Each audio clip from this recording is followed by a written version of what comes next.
In this video, we will discuss Homi Bhabha's essay, The Other Question.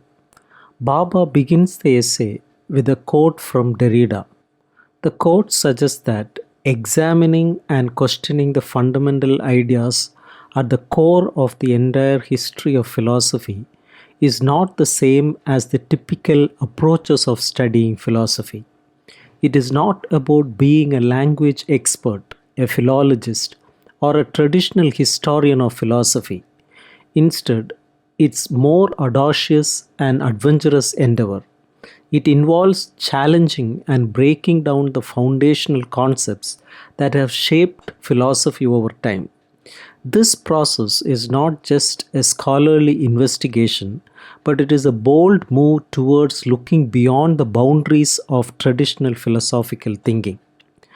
Colonial discourse, a way of talking and thinking about colonial times, relied on the idea of fixity to create a sense of difference between cultures, histories, and races.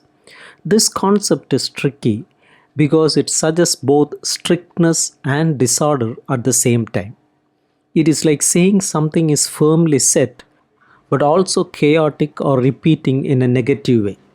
Stereotypes, which were a major way of talking about people or different places, played a big role in colonial discourse. They were a kind of knowledge and labeling that swung between what was always thought to be true and something that needed to be constantly emphasized. It is like saying that the supposed unchanging nature of an Asian person or the idea of wild behavior in an African person was taken for granted and did not need to be proven in conversation. This essay explores the idea of ambivalence. Ambivalence is what makes stereotypes stick around and be used in different times and conversations. It shapes how people are singled out or pushed to the sidelines. It creates an impression of being probably true and predictable, even if it cannot be proven with facts or clear logic. However, we still need to understand better how ambivalence works as a powerful tool in discriminatory systems, whether they are based on race or gender, whether they are in the center or periphery. This is an important area that has not fully explored yet. The lack of this perspective has a history of being politically convenient.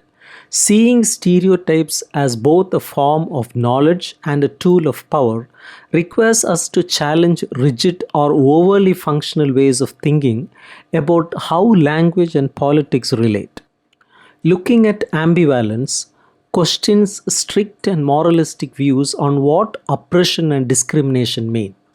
From Bhabha's examination of colonial discourse, it seems important to shift our focus from simply labeling images as good or bad to understanding how stereotypical talk shapes the ways people see themselves and others. Judging a stereotyped image based on preset political norms dismisses it without really changing it. The only way to change it is to engage with its impact to understand the different positions of power, resistance, control, and reliance that shape the identities of both the colonizers and the colonized. Bhabha is trying to break down colonial discourse just to expose its mistaken beliefs or suppressions, celebrate its self awareness, or revel in its liberating aspects.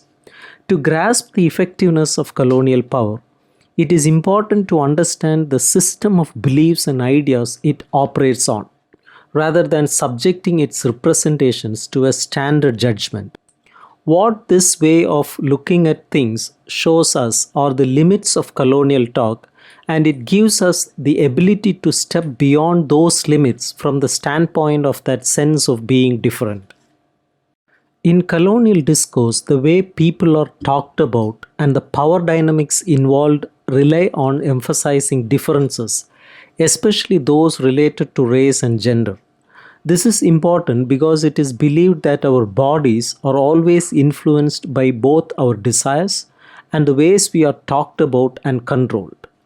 Baba does not want to mix up or oversimplify the distinct ways that individuals are marked or labeled, nor does he want to generalize these forms of representation. However, he suggests that there is room in theory and politics to talk about these aspects without assuming a single fixed identity for objects of difference, whether it is related to gender or race. If we take this view as argued by Factwang in a different context, it means that terms like racial or sexual becomes ways of distinguishing, showing up in various overlapping ways, being complex and sometimes unconventional. They always call for specific and careful consideration of their impacts. Baba thinks this as the essence of colonial discourse.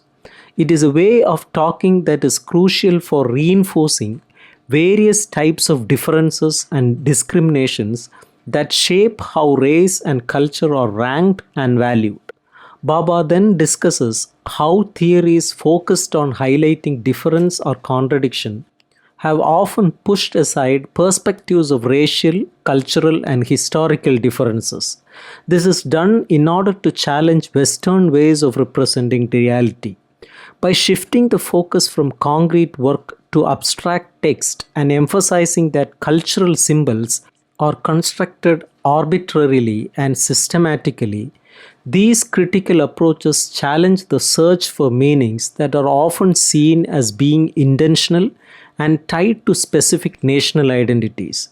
What needs to be questioned is how these approaches represent perspectives of otherness.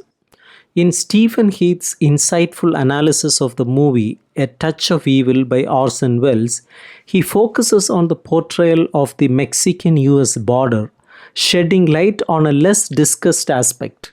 Heath's approach differs from the usual way of looking at racial and cultural differences, which often involves labeling and discussing them in a moral or nationalistic manner that emphasizes the origin and unity of national identity. Heath pays attention to the conflicting and diverse elements within the narrative structure that shape national and cultural distinctions by using concepts like forgiveness, mixedness, and impurity to challenge established boundaries. This perspective is highly relevant. His examination of this often overlooked subject as a sign, not just a symbol or stereotype, conveyed through various codes such as partition, exchange, naming, and character, provides us with valuable insight into how ideas of racial and cultural difference spread and multiply. However, Baba argues that Heath's analysis tends to downplay the significance of otherness. While Baba acknowledges the valid reasons for the feminist focus on the issue of Mexican US border, it is important to remember that the entertainment aspect of 1950s Hollywood films also involved controlling the representation of characters in a way that encouraged voyeurism and fetishization. Moreover, any textual system that displays differences requires that discussions of nationalities intersect with considerations of sexuality, which can complicate matters of law and desire. Nonetheless, it is overly simplistic to conclude that Vargas embodies desire and its regulation. It's worth noting that he has two names, reflecting both his Mexican heritage, Miguel, and his American identity, Mike. The film uses the border and the interplay between American and Mexican elements, but it ultimately tries to resolve this dynamic by contrasting purity with mixture, which in turn reflects a version of the conflict between law and desire. While it can be enlightening to view the text's underlying logic as constantly shifting between the ideal father and the phallic mother, it is important to realize that this represents just one way of looking at the complex interplay of race and sex. By focusing exclusively on this particular aspect, we might unintentionally reinforce the suggested images of marginalization. The meaning of Vargas, which involves a mix of different elements and is influenced by desires, is just one example of how identity is complex and multifaceted, especially when you consider the border context. There are other factors and considerations that complicate the process of naming and positioning individuals across the border. When we reduce the dynamic on the border to a simple contrast between purity and mixture and see it as a representation of the conflict between law and desire, we risk oversimplifying the intricate relationship between racial and sexual differences.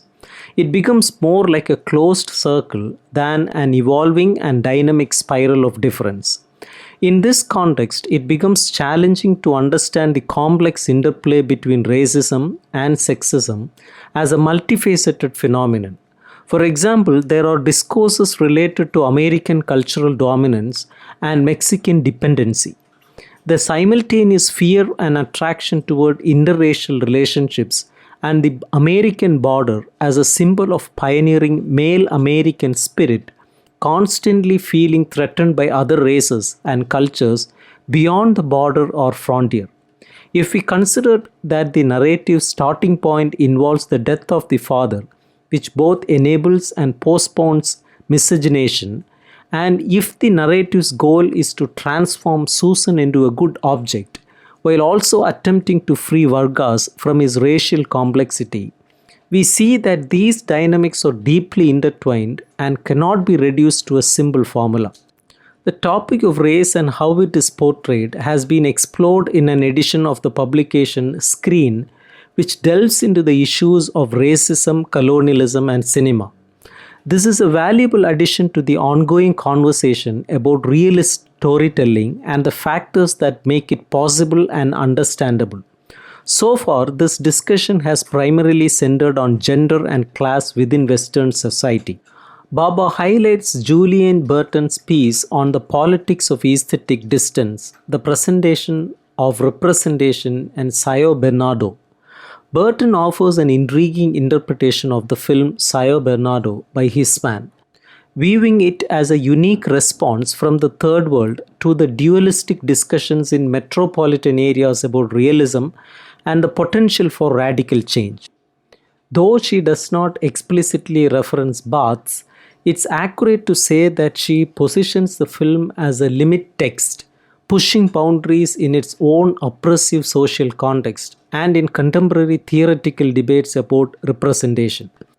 Robert Stam and Louis Spence also make commendable efforts in their essay on colonialism, racism, and representation, emphasizing the politicization of representation techniques, especially point of view and suture, how the viewer connects with the narrative. However, despite their shift in political goals and critical approaches, they still rely on stereotypes as a dependable point of identification. They acknowledge that in different contexts, stereotypes might be interpreted in conflicting ways or even misunderstood. However, their argument about the politics of point of view is impacted by this simplification in how stereotypes are represented. They work with a passive and unified idea of suture, simplifying the politics and aesthetics of how viewers position themselves in relation to the narrative. This overlooks the complex psychological process of identification that is crucial to their argument. In contrast, Bhabha proposes in a very preliminary manner that stereotypes are intricate, contradictory forms of representation. They are both uncertain and assertive. Recognizing the uniqueness of different cultures goes beyond just understanding their symbols and desires. While these theoretical approaches are important in fighting against a biased focus on one's own culture called ethnocentrism, they alone cannot fully grasp the essence of another culture. We cannot automatically move from understanding symbols to easily interpreting other cultural and communication systems. When people interpret other cultures this way, they are asserting their own authority and knowledge. However, if they do not clearly state the boundaries of their own perspective and influence, they end up treating otherness as if it is merely a reflection of their own beliefs and assumptions. This approach misses the true nature of other cultures. Bhabha outlines what he believes are the basic features and requirements of a colonial discourse. Colonial discourse is a system that revolves around acknowledging and denying differences in race, culture, and history. Its main purpose is to create a framework for governing a group of people by producing knowledge that enables surveillance and triggers complex feelings of pleasure or discomfort. It seeks approval for its methods by generating knowledge about both colonizers and the colonized, which are often simplified and judged in opposing ways. The goal of colonial discourse is to depict the colonized as a group of inferior individuals based on their racial background. This serves to justify the act of conquest and establish systems of control and education. Even though there are power dynamics within colonial discourse, with various factors like class, gender, ideology, and different social structures at play, Bhabha is referring to a type of governance that, by defining a subject nation, takes control of and directs various aspects of its functioning. So, despite the complexities within the colonial system, it ultimately portrays the colonized as a social reality that is different from the colonizers, yet entirely understandable and visible. It is similar to a narrative where the creation and spread of individuals and symbols are tied together in a recognized and recognizable whole. It uses a method of representation and a system of truth that is structurally similar to realism. Edward Said proposes a way to engage with this system of representation by suggesting a semiotic Orientalist power. This involves examining the diverse European discourses that shape the Orient as a unified racial, geographical, political, and cultural region of the world. Sayed's analysis sheds light on colonial discourse and is relevant to understanding it better. In Sayed's view, the use of the word is where Western rationalism sets its own boundaries of understanding. He also suggests a central division within Orientalism. On one side, it is seen as a field of learning, exploration, and practical application. On the other side, it is the realm of dreams, images, fantasies, myths, obsessions, and desires. It is like a fixed system of unchanging essentials, focusing on things like dictionaries and encyclopedias. However, this realm is constantly threatened by the changing nature of history and storytelling, which introduce signs of instability. Syed introduces an interesting comparison to the workings of dreams. He explicitly distinguishes between an unconscious positive aspect, which he labels as latent Orientalism, and the expressed knowledge and opinions about the Orient, which he calls manifest Orientalism. Syed's original theory could be expanded to consider the otherness and conflicting feelings within Orientalist discourse. He handles this by creating a binary opposition within his argument. By initially presenting these two different aspects, he ultimately shows how they can be linked as a coherent system of representation. This unity is driven by a political and ideological intention, which, according to him, allows Europe to confidently and literally assert itself over the Orient. Syed identifies the content of Orientalism as the unconscious storehouse of imaginative writings, fantastical ideas, and essential notions. The form of manifest Orientalism, on the other hand, is shaped by historical and discursive factors reflecting a changing and evolving perspective. This division and correlation between manifest and latent Orientalism leads to a weakening of the effectiveness of the concept of discourse due to these opposing intentions. Syed encounters a challenge when he employs Foucault's ideas about power and discourse. Foucault's notion of power/knowledge is powerful because it rejects a way of understanding things that sets essence against appearance or ideology against science. Instead, power/knowledge establishes a dynamic where individuals are positioned in a relationship of power and acknowledgement that does not follow a balanced or back and forth pattern like that of a self versus other or master versus slave. Instead, subjects are constantly placed in uneven positions through various power dynamics that serve as both a foundation and a target. This makes it hard to think about the expressions of colonial discourse in history without them being either excessively determined or tactically altered or replaced by the subconscious aspect of latent Orientalism. Likewise, it is challenging to envision the process of turning someone into a subject within Orientalist or colonial discourse for the dominated individual without also strategically placing the dominator within it. The terms used to unite Syed's Orientalism, such as the purpose and one sidedness of colonial power, also unite the speaker of colonial statements. This leads to a shortfall in Syed's consideration of representation as a concept that brings together the historical and imaginative in shaping the political impacts of discourse.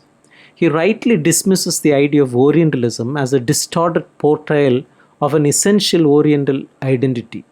However, after introducing the concept of discourse, he does not fully address the challenges it poses for an instrumentalist understanding of power and knowledge, which he appears to rely on. This challenge is summarized by his quick agreement with the idea that representations or formations, or as Roland Barthes has said of all the operations of language, they are deformations. Bhabha mentions another point here. The way the unconscious aspect of colonial discourse is portrayed as closed and coherent, along with the unexamined idea of the subject, limits the effectiveness of both power and knowledge. It becomes challenging to understand how power operates as both encouragement and restriction. Without recognizing the dual nature of power/knowledge relations, it is difficult to measure the profound impact of the return of the oppressed. These are the frightening stereotypes of savagery, cannibalism, lust, and chaos, which serve as crucial points of identification and detachment, scenes of both fear and desire in colonial writings. Fanon argues that it is the role of the stereotype as something that instills fear and fascination, which endangers the fixed racial epidermal framework for the colonial subject and paves the way for colonial fantasies. What is happening in this other aspect of colonial discourse centered around the middle ground? It is about a theory of fixation or attachment that oscillates between acknowledging cultural and racial differences and denying them. It involves connecting the unfamiliar to something already known, creating a repetitive pattern that alternates between pleasure and fear. Is the Freudian idea of fetishism and denial present in the discourse of colonial power, requiring the articulation of different modes of differentiation, both sexual and racial, as well as the different kinds of theoretical discussion like psychoanalytic and historical? The strategic arrangement of knowledge coordinates, both racial and sexual, and their integration into the operation of colonial power as methods of differentiation, defense, fixation, and hierarchization can be better understood through Foucault's post-structuralist concept of the dispositive or apparatus. Foucault emphasizes that the relationship between knowledge and power within this apparatus is always a calculated response to an urgent requirement at a specific historical moment. The influence of colonial and post-colonial discourse as a theoretical and cultural intervention in our present era reflects the pressing need to challenge rigid notions of difference and to articulate various subjects of differentiation.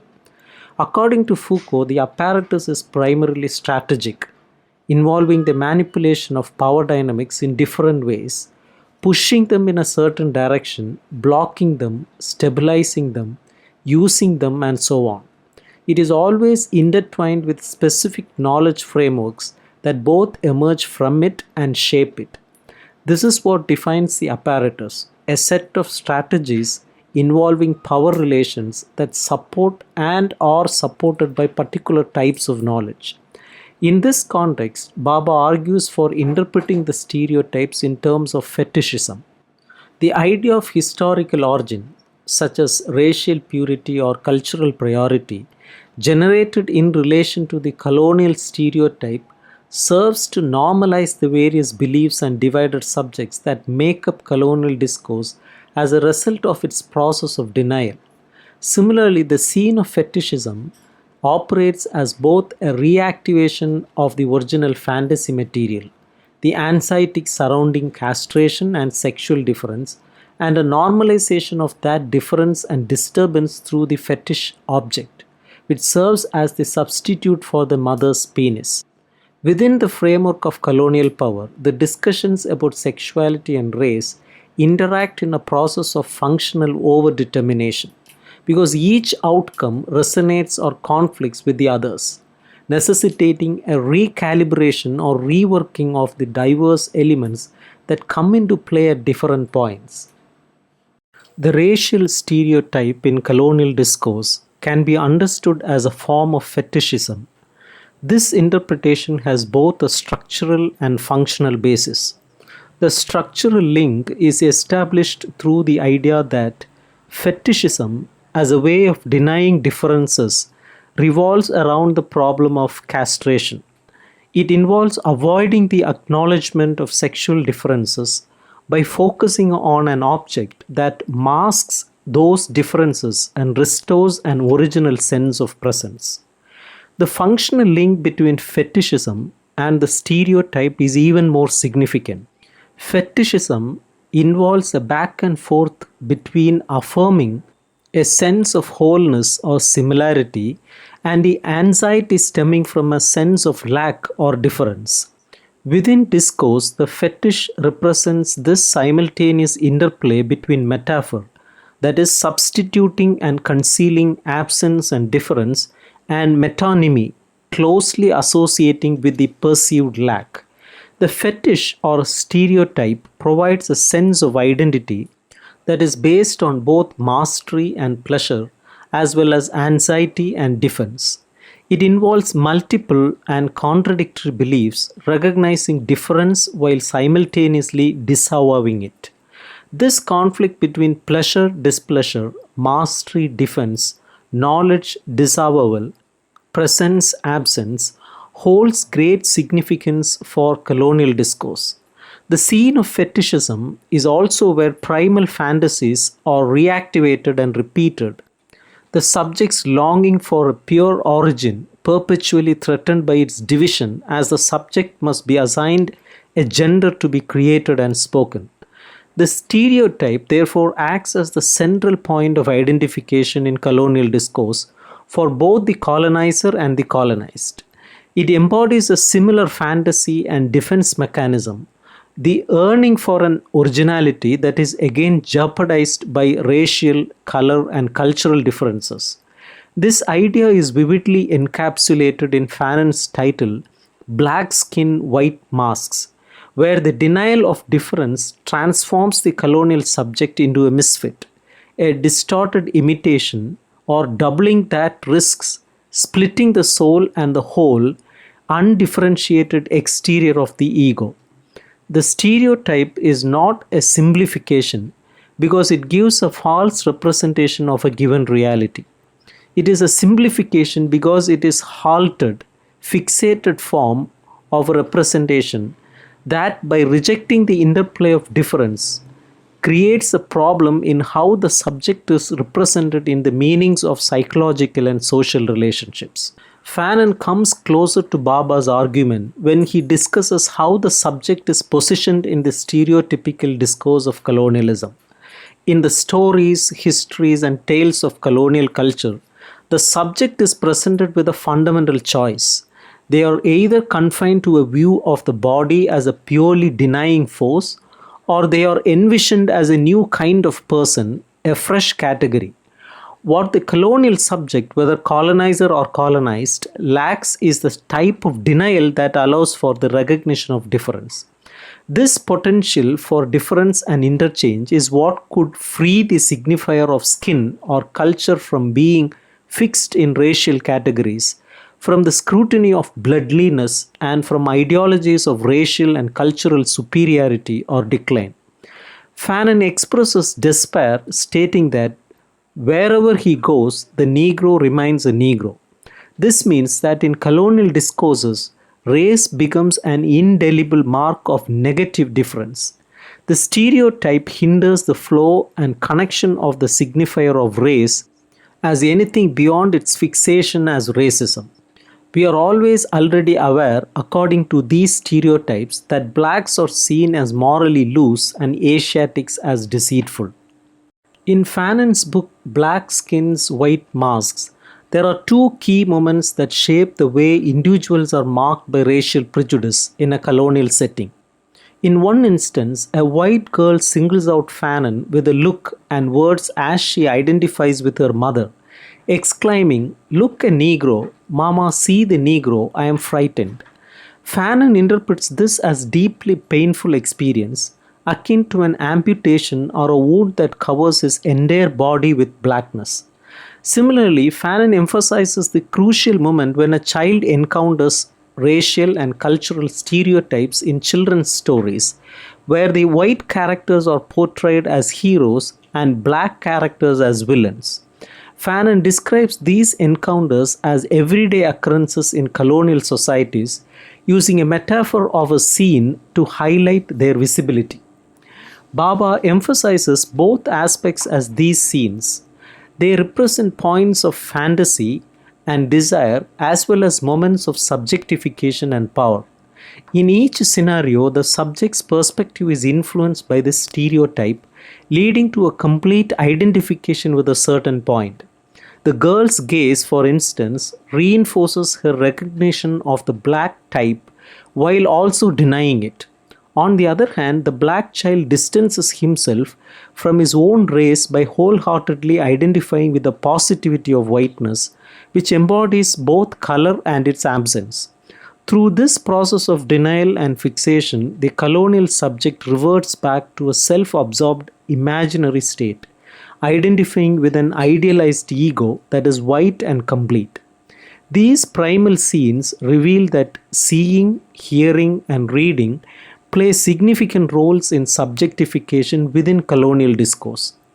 They demonstrate the importance of the visual and auditory imagination in shaping the histories of societies.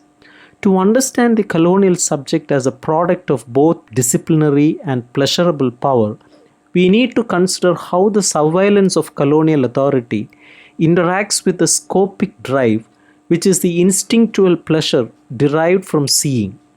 This drive, focused on the act of looking, is linked to primal senses, the notion of fetishism, and connects the observed object to the imaginary relationship. Similar to voyeurism, effective surveillance relies on a form of active consent, real yet also mythical, that establishes an illusion of object relations in the visual space. Bhabha situates the stereotype within its framework of identification, as he previously discussed in Fanon's primal scenes. This placement aligns with Lacan's concept of the imaginary. The imaginary refers to the transformation that occurs in an individual during the early mirror phase, where they adopt a distinct image, enabling them to establish equivalences and similarities with surrounding objects. However, this positioning is complex because the subject encounters itself through an image that is simultaneously alienating and potentially confrontational. This underlies the close connection between the two forms of identification associated with the imaginary: narcissism and aggressivity. These identifications form the central strategy of colonial power in relation to the stereotype, which, as a mode of belief full of contradictions, imparts knowledge of difference while also denying or concealing it. Just like the mirror face, the fullness of the stereotype, its image as identity, is always under the threat of lack. The construction of colonial discourse involves a complex interplay of fetishistic elements, metaphor and metonymy, and the possibilities for self identification offered by the imaginary, which includes both narcissistic and aggressive tendencies. Racial stereotypes in colonial discourse function as a four-part strategy. There is a connection between the metaphorical aspect of fetishism, which conceals, and narcissistic self identification. Conversely, there is an opposing connection between the metonymic representation of absence or lack and the aggressive phase of the imaginary, which involves confrontation. The subject in colonial discourse is formed through a range of conflicting positions. Adopting any one of these positions within a specific form of discourse and in a particular historical context is always a complex endeavor. It provides a colonial identity that is acted out, like all fantasies of originality, in the face of disruption and threat from various other positions. The stereotype, being a form of splitting and multiple belief, relies on a continuous and repetitive chain of other stereotypes for its successful conveyance. This process, where the metaphorical aspect masks a perceived lack that must then be concealed, gives the stereotype both its rigidity and its imaginative quality. The same old stories about the supposed animality of black individuals, the enigmatic nature of those from Asia, or the alleged foolishness of the Irish must be told repeatedly, each time offering different forms of gratification and terror. In any specific colonial discourse, the metaphorical, narcissistic, and the metonymic aggressive positions will function simultaneously, strategically poised in relation to each other. This reflects the moment of alienation that poses a threat to imaginary wholeness, as well as the multiple belief that endangers fetishistic disavowal. The subjects of the discourse are shaped within a system of power that encompasses, in both senses of the term, an alternative knowledge, a knowledge that is arrested and fetishistic. It circulates through colonial discourse as a limited form of otherness, known as the stereotype. Fanon poignantly describes the effects of this process on a colonized culture. It experiences ongoing struggle rather than a complete disappearance of its original culture. What was once a vibrant culture with an open future becomes stagnant, fixed in a state of colonial subjugation. It is as if the culture, now both present and lifeless, bears witness against its own members. This cultural stagnation extends to individual thought, preventing a person from evolving in any way other than within the framework of a culture that recognizes them and that they choose to embrace. Bhabha then explores how discrimination is the political outcome of this discourse, particularly concerning race and skin. To do this, Bhabha considers what Fanon means when he talks about the significance of the Negro in the colonial context. In the context of colonial discourse, the concept of fetishism takes a different shape than in a sexual context.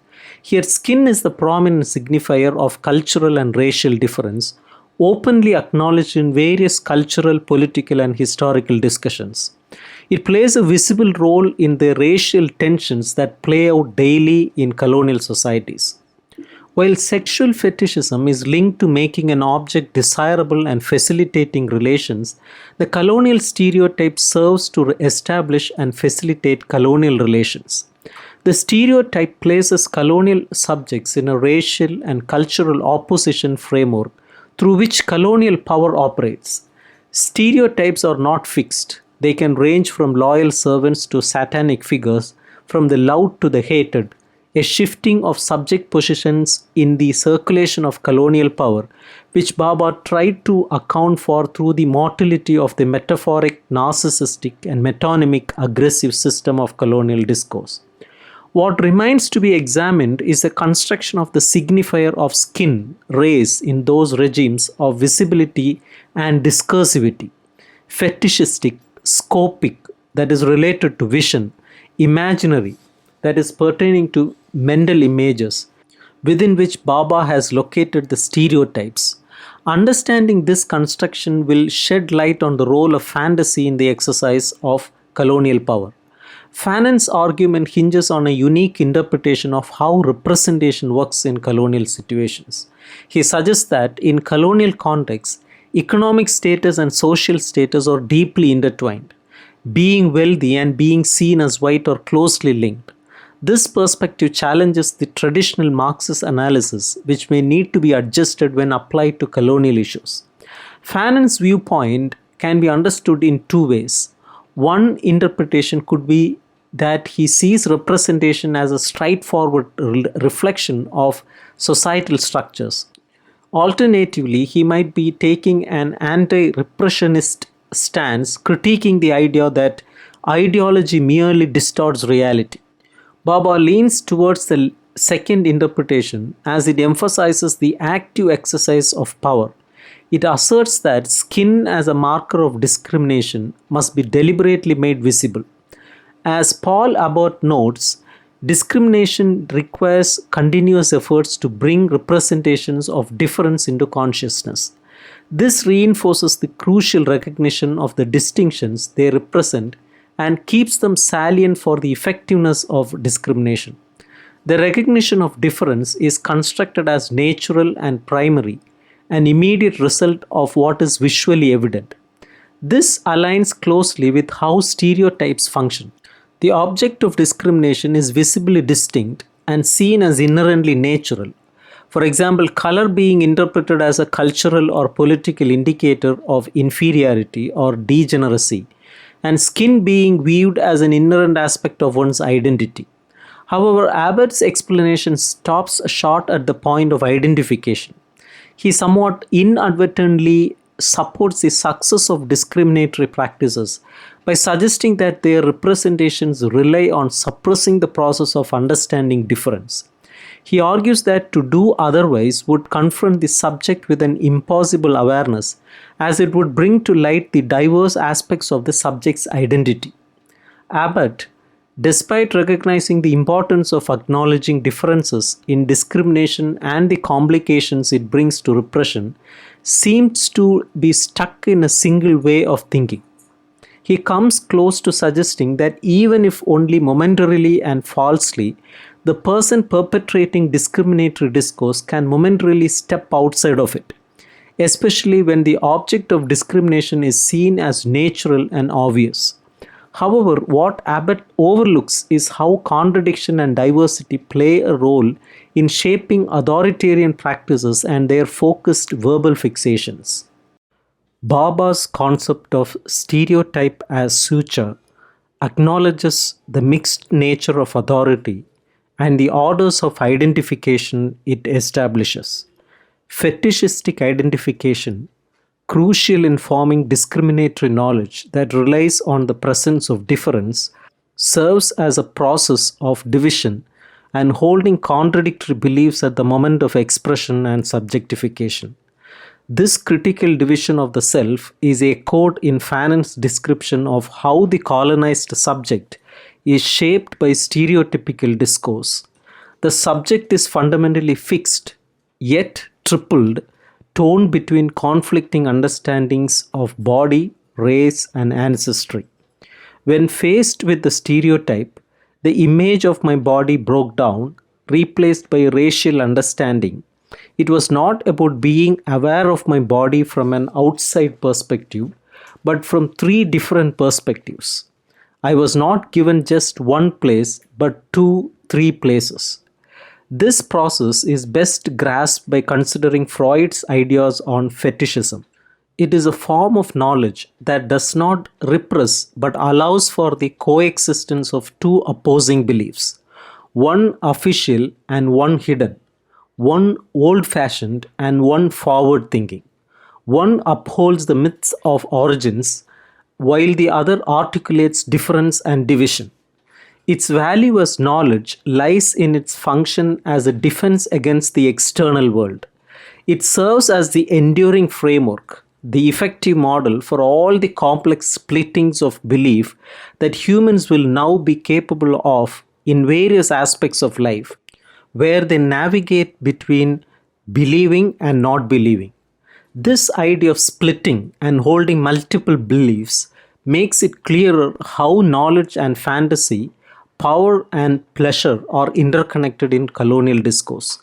When it comes to seeing racial or colonial other, there is a dual aspect. On one hand, it is a point of recognition, but on the other, it poses a challenge to fitting neatly into the discourse.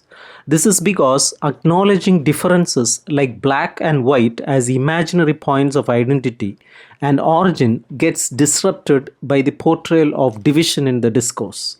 Here we have to recall how Bhabha talked about the interplay between metaphorical, narcissistic, and metonymic aggressive elements in colonial discourse. This four-part approach of the stereotype is very important because it acknowledges that desire can be potentially conflicting and unsettling in all those systems of originality that Bhabha discusses earlier. When it comes to the scopic drive, where objects are looked at, there is always the looming possibility of someone returning that look. In the imaginary relation where identification happens, there is always an element of something or someone else, like a mirror, that reflects an image back to the subject.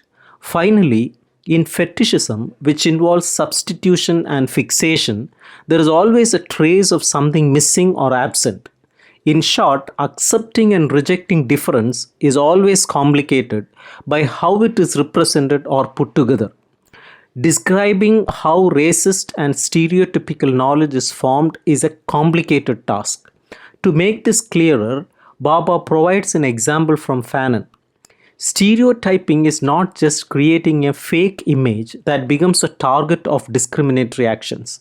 It is actually a much more complicated process involving projection and introjection, ways of dealing with emotions and thoughts, metaphorical and metonymic strategies, figurative language techniques, displacement, shifting emotions from one thing to the other, overdetermination, having multiple causes, guilt and aggressiveness, and also involves hiding and separating official and imagined knowledge. All of these elements work together to shape the positions and oppositions found in racist discourse. In this colonial fantasy scenario, there is a mix of conflicting desires and perceptions about the Negro. The stereotype serves as a stand-in and a distorted reflection by embodying the colonizer's most extreme fantasies. The stereotyped person reveals something about the colonizer's own desires and need for control. In racist thinking, darkness symbolizes both life and death, representing a longing to return to the safety of the mother's womb, a desire for an unbroken connection to one's roots. However, there is another aspect of colonial discourse where the native or Negro can conform to the expectations of the colonizers, allowing for a form of social and political control. The stereotypes are a complex mix of contradictory beliefs. The black person is seen as both wild and obedient, sensual yet innocent, primitive but also clever at manipulating social dynamics. Each portrayal emphasizes a division between races, cultures, histories, and even within those histories, reiterating the mythical moment of separation. In colonial fantasies, there is a complex interplay of desires and separations. The fantasy does not try to hide the moment of division. On one hand, it suggests that under certain conditions of colonial control, the native can be changed and adapted, but at the same time, it makes the separation more noticeable. This visibility of division denies the colonized people the ability to govern themselves independently or adopt Western ways of civility. It gives authority to the official mission of colonial power. In this racist discourse, a system of governing is established that relies on knowledge and the exercise of power based on dividing and categorizing. Some practices recognize and institutionalize differences in race, culture, and history using stereotypical ideas and racial theories. These ideologies can be prejudiced, discriminatory, and outdated, but they are accepted as valid. By understanding the native population in these terms, discriminatory and authoritarian forms of control are seen as appropriate. The colonized people are seen as both the cause and result of the system, trapped in a cycle of interpretation. What is clear is that this form of rule is seen as necessary and is justified by moralistic and normative beliefs, like the civilizing mission or the white man's burden. Within the same colonial power structure, there are also modern systems and sciences of government, as well as progressive Western social and economic organizations. These provide a clear justification for colonialism, an argument that even impressed Karl Marx. It is in this coexistence that hierarchies and marginalization strategies are used to manage colonial societies. If we accept Fanon's insight about the distinctive visibility of colonial power, we could say it is a form of governing where the ideological space works closely with political and economic needs. The military barracks are near the church and schoolroom, and the colonial headquarters is always somewhere else, emphasizing a sense of separation that surveillance relies on for its strategies. To sum up in Fanon's words, the behavior of the colonizer shows a determination to objectify, confine, imprison, and harden. Statements like "I know them, that's the way they are" demonstrate this extreme objectification.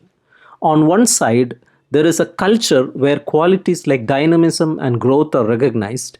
In contrast, in colonial cultures, what is noticed are specific traits, oddities, and things, but not a deeper structure.